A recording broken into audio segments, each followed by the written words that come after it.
So how has this process been for you? Amazing, so good. No, it's been really good. I mean, it's a pretty cool thing to get to kick a ball for a living. It's just haven't been able to do that this year yet, but man, I'm really excited to be here. It's been a stretching season. I got married this summer, and she didn't know what she was signing up for when we think we're getting signed before the season starts, and then you go 11 weeks just waiting for something to happen. But man, I feel like every time I get in this opportunity, I just talk about how much the Lord has grown me. And now I look back at the last time I said, I was like, you didn't even know what was coming next, and I've grown so much more. So man, I'm just really excited to be here. This is my favorite place to talk about God and share the gospel, teach. And I feel like football has kind of become a secondary to that, even though I love it and it's my favorite thing to do outside of my pursuit of God. So yeah, I'm excited to be back in the locker room and get to do that. Been kicking great. I've had a few workouts and everything's gone great. It's just timing hasn't lined up, or decisions been made to go a different direction, and it finally lined up for me. So I'm ready to get here, kick some balls through some uprights, and yeah.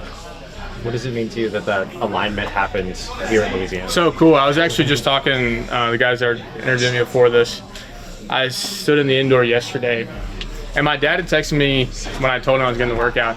He's like, wow, you've had a lot of really cool moments in like New Orleans. And I didn't really think about it. I was kind of like, yeah, Dad. And I was just answering people. And then I get into the indoor yesterday, and I've kind of had these moments all year where I've been asking God, like, man, is this really what you want me to keep doing? Like, I keep hearing from you and from other people, like, this is like what I'm supposed to be doing, going into prayer and stuff like that. And it just didn't feel like it, because like, man, I'm still at home. I don't have a job. You're telling me to do something almost like have you ever read Joseph in the Bible? Like, God tells him like he's going to be, his brothers are going to serve him, and he's like, all right. And then he goes into slavery for like, I think it's 12 years, something like a long time. And it kind of felt like one of those moments where like, you keep telling me I'm going to do this. And then I get into the indoor yesterday, and I remember all the moments that I've had in New Orleans. Like, this is where I tried out for LSU and got offered. And this indoor over here is where I won a national championship my freshman year. Like, I'm from, or not from Louisiana, but played here. Had a local day here. Like, just like a lot of cool moments. Got drafted, and I was over in Baton Rouge. Like, all these like really cool moments, and I kind of just like am able to, like, all of a sudden I see where God's been moving all these pieces, and I'm just really excited to be here. How do you stay kind of in the right frame of mind? Like, when you're not kicking, do you go to a local school? Like, how do you do that? Yeah, so stay as ready as you can. I've got people, my coaches in Dallas. I know some other kickers in Dallas. So different days look different. I know a guy named Colin Rogers who was the kicker at SMU. I've gone and kicked there with him a couple times. My kicking coach, Morgan, he's in that area. So just like sometimes I go by myself, sometimes I go to the people. If there's any chances to get with like live operations, you would. But you really just do what you can. And just getting the opportunities last year, because obviously, there was a pretty long gap. Yeah. How important was that just to get back into the frame of being an NFL kicker? I'm sorry, I don't really understand. Well, just you got back last year with obviously the Commanders and then the Bengals. Yeah. Just getting kind of your foot back in the door, no pun intended. I mean, how important was that? I mean, it's everything.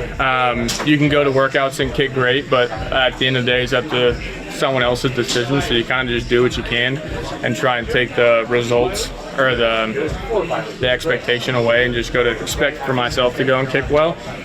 So I've just tried to do that with every opportunity that I've got. It was great to be able to finish the year, and Cincy, and much love to all those guys there and having me come out there and finish the year there. So yeah, I'm just excited to do that again. Cade, apologies if I didn't ask this already, but just how cool is this opportunity to be back in this area and having this opportunity? It's so cool.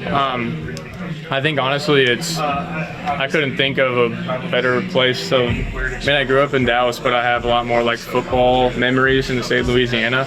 And the amount of people that, not that I forgot about, but just like, oh, I haven't thought about them forever, that just like shot me a text over the last day or two.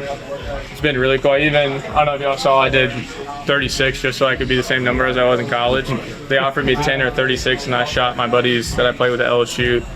Avery, Atkins, Preston Stafford, and Max Peterson, some of my specialist buddies. And they're like, yeah, you definitely have to go 36. So it's really cool. Yeah. Welcome back. Yeah. I